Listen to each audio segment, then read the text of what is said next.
की कुणाला कुठली, खासदारकी कुणाला कुठली, आमची चर्चा का तर सरकारमध्ये जायचं जसा आदेश, परंतु ते नंतर बारगळलं का तर शिवसेना अजिबात आम्हाला चालतच नव्हती।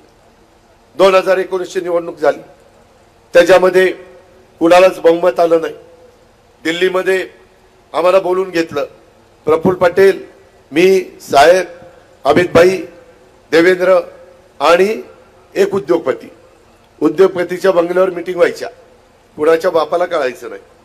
आम्ही विमानातून उतरलो की आपल्या तिथं बरोबर जायचो, मीटिंग व्हायच्या। 5-6 मीटिंग झाल्या, कोण मुख्यमंत्री, कोण उपमुख्यमंत्री, खाती कुठली, पालकमंत्री कोण, डिपार्टमेंट कोण, वगैरे वगैरे वगैरे वगैरे। आणि परत मुंबईला आम्ही आलो, तिथं अमित शहा त्या बंगल्यात मला म्हणल्या, आम्हाला मागचा अनुभव काय चांगला नाही, तू शब्दाचा पक्का आहे, तुझ्या देखत हे सगळं ठरलेलं आहे, प्रफुल्ल भाई आहेत, सगळे बाकीचे आहेत, ह्याच्यामध्ये हे असंच करायचं। म्हणलं हो, आता ते ठरलंय तर करायचं, दिलेला शब्द पाळायचा। मग नंतर मुंबईला आल्यावर त्यांना सांगितलं, आता राष्ट्रपती राजवट आणा। राष्ट्रपती राजवट आणली। आम्ही म्हणले राष्ट्रपती राजवट कशाला? ते म्हणले की लोकांना असा मेसेज गेला पाहिजे की पुन्हा निवडणुका होतील, आता राष्ट्रपती राजवट आली, मग कुणाशी तरी मिळतं जुळतं घेतलं पाहिजे, नाहीतर सारख्या निवडणुका परवडणार नाही। आणि मग म्हणले आपण भाजप बरोबर जायचं।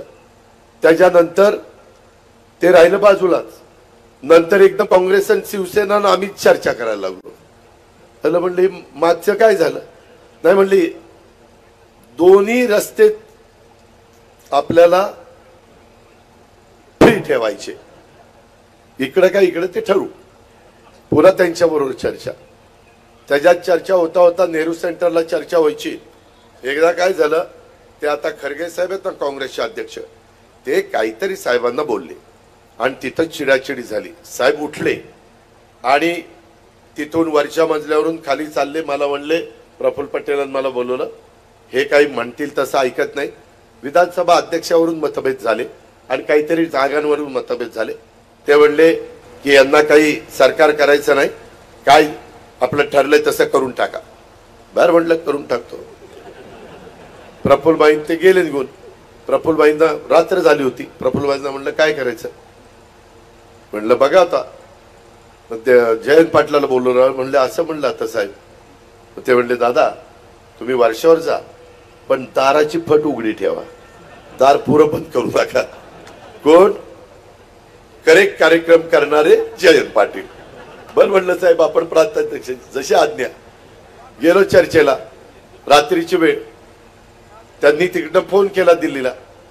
त्यांनी सांगितलं हो का, उद्या सकाळी 8 वाजता अजितचा तुमचा शपथ, मुख्यमंत्री आणि उपमुख्यमंत्र्याचा।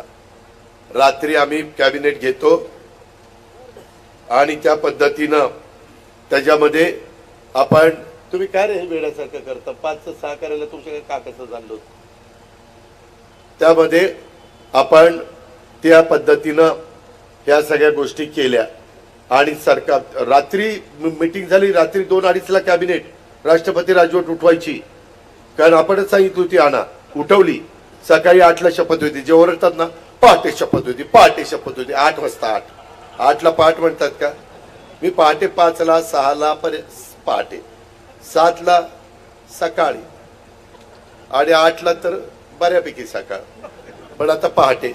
हे असलं सगळं चाललं मित्रांनो। त्याच्यानंतर पुन्हा काय राजकारण झालं ते सगळं माहिती आहे। सातत्याने 78ला पण अशाच पद्धतीनं दादांचं सरकार पाडलं गेलं, पुढं स्थापन केलं गेलं, त्याच्यात सगळ्यांना बरोबर घेऊन मुख्यमंत्रीपद घेतलं गेलं, अनेक गोष्टी झाल्या। ते सांगतील ते 50 वर्ष आम्ही ऐकलं। त्याच्या संदर्भामध्ये आम्ही पहिले कॉलेजमध्ये होतो, परंतु नंतर एक साधा तुमच्यासारखा शेवट बसणारा कार्यकर्ता ही माझी ओळख। पण 91ला तुम्ही मला खासदार केलं मित्रांनो। मी खासदार झालो, बापूसाहेब झाले, थिटे पवार साहेब झाले, सुप्रिया झाली, अनेक जण आम्ही खासदार झालो, परंतु आपल्या बारामती लोकसभा मतदारसंघातले काही प्रश्न सुटले नाही। तुमचा माझ्या महत्त्वाचा जिव्हाळ्याचा प्रश्न आहे, आपला विकास झाला पाहिजे। मगाशी वीरधवलनी सांगितलं, ते मी परवाच्या सभेत सांगितलं, तुम्ही आमच्या विचाराचा महायुतीचा खासदार करून द्या, मी तिथं विद्यानगरी जशी बारामतीमध्ये उभी केली किंवा इंदापूरला उभी केली, जागा जवळपास आम्ही बघितलेली आहे, त्या पट्ट्याला माहिती आहे जागा सगळी. आणि तिथं मी म्हटलं इंग्लिश मीडियम स्कूल काढतो CBSEचं, तिथं जे कोर्सेस केल्यानंतर माझ्या दौंडच्या मुलामुलींना रोजगार मिळेल ते त्या ठिकाणी काढतो. कौशल्य विकास कार्यक्रमामधनं आता नवीन कोर्सेस आलेले आहेत, त्याच्यातनं रोजगार निर्माण होईल. आपले पाण्याचे प्रश्न सोडवतो. पाण्याच्या प्रश्नाच्या संदर्भात वरसगाव, पानशेत, खडकवासला, टेमघर ही 4 धरणं आपल्या इंदापूर तालुका, बारामती तालुका, दौंड तालुका, पुरंदर तालुका, हवेली तालुका ह्याला पाणी देणारी आहे. परंतु पाणी कमी होतंय आणि प्यायला पाणी जातंय, त्याच्यामुळं टेलवाल्यांना पंचायत व्हायला लागली. यंदा तुमच्या समोर बोलतो तो अजित पवार कालवा सल्लागार समितीमध्ये आणि सरकारमध्ये होता म्हणून खडकवासल्याला आणि निराडाव्या कालव्याला पाणी दिसतंय, नाहीतर सगळं जळालं असतं, जळून खाक झालं असतं. काय तुमच्या माझ्या विहिरीला किती पाणी आहे मला माहिती आहे ना. बामा अस्केड त्याचं पाणी सोडलं ते आपल्या शिरापूर पर्यंत मला वाटतं पोहोचलंच नाही, केडगाव पर्यंत पोहोचलं. पेडगावला लोक सगळे बंधारे अडवून ठेवतायत आणि बंधारे काढायचे म्हणलं तर हे हात लावायचा नाही. ते अधिकारी तिथं जाईना आणि पोलिसही जाईना, त्याला वाटतं तिथनंच आतमध्ये टाकलं तर काय करायचं, त्याच्यावर ते गप्पा. आणि खालचे म्हणतात पेडगाववाले, और 2-2 फळ्या उचला, 2-2 फळ्या उचला. अरे काय उचला, ती उचलूनच दिलं काय उचला. शेवटी ज्याला मिळतंय त्याला मिळतंय. आणि नंतर पाणी संपत आलं तरी देखील आम्ही काय मार्ग काढता येतो का बघतोय. मित्रांनो, यंदा दुष्काळी परिस्थिती, धरणं भरली नाही, 114% उजनी भरलं नाही. उजनीची उंची मी फ्लॅगची वाढवली, 100%च्या ऐवजी 114% धरण भरतंय. 7 TMC पाणी तिथं जास्त बसतंय का, तर माझं एक पाळी माझ्या लोकांची वाचावी हा माझा त्याच्या पाठीमागचा दृष्टिकोन. कोयनेची फ्लॅगची उंची वाढवली. जे मी तुम्हाला सांगितलं नाही, जे तुमच्या करता येईल ते केलं. आता मुळशीचं पाणी आणायचा माझा देवेंद्र फडणवीस आमचा सगळ्यांचा प्लॅन आहे. टाटा तिथं वीज तयार करते आणि पाणी सगळं समुद्राला जाते. त्याच्याऐवजी वीज आता वाऱ्यावर वीज होती, सूर्यावर वीज होती, कोजन मधनं वीज होती, न्यूक्लिअर मधनं वीज होती, त्याच्या संदर्भामध्ये कोळशातनं वीज होती, सगळ्या प्रकारची वीज आहे ना. आता काय गरज आहे, आता पाण्याची गरज आहे माणसाला प्यायला शेतीला. त्याच्यावर ते 25 TMC धरण आहे, ते आपण टाटाला सांगून त्याच्यामध्ये मार्ग काढला. आपल्या विचाराचा खासदार गेला. तुम्ही म्हणाल काय कुणी गेलं काय, नणंद गेली काय आणि भाऊजाई गेली काय, आमच्यात काय फरक पडतो. अरे लय फरक पडतोय. त्याच्यामध्ये नणंद गेली तर गेली 10 वर्ष नणंद जाऊ, काहीच झालं नाही, काहीच झालं नाही. एकाने उठान कुठलं काम झालं ते सांगा. त्याच्या संदर्भात तर भाऊजाई जर गेली तर तिला मी हाताला धरून म्हणेल चल ग, कुठं मोदी साहेबाकडं, कुठं अमितभाईकडं. अमितभाई, मोदी साहेब तुमच्या विचाराचा खासदार राष्ट्रवादीचा असला तरी दिला, मग हे काम आमचं करा. इथं टाटामध्ये सांगा आम्ही पण प्रयत्न करतोय, पंतप्रधानाचा शब्द अंतिम असतोय, ओढ मायेचा लाल मोडत नाही. आणि ते पाणी मिळालं की पुण्याचं पाण्याचं भागेल. आपलं वरसगाव, पानशेत, खडकवासल्याचं पाणी आपलं चालू.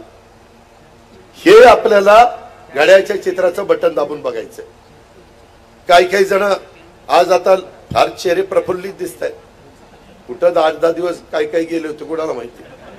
काही इथे, पण काहींचे वडील तिकडं. काय करायचं राणीबाई, काय करायचं काय, सगळं आम्हाला कळतंय. अजित पवार डोळे झाकून राहत नाही, ही वस्तुस्थिती आहे. बरं, अजित पवार तुम्हाला कोणाला बोलणार नाही, पण ज्याचं अजित पवारांनी पद दिलं आणि काही केलेलं असेल तर मी त्याच्यावर अधिकार गाजवणार. कार्यकर्ता एक वेळ मी ऐकेन, कारण तो कार्यकर्ता आहे, तो पक्षाकरता झटतोय. पण ज्याला पद दिलीत त्याला पक्षाने पद दिलंय, मी पुढाकार घेतला होता. त्याच्यामुळं आता पक्षाच्या करता काम केलं पाहिजे. मतदारांनी काय करावं तो त्याचा अधिकार, तो मालक आहे त्याचा, मतदार राजा आहे.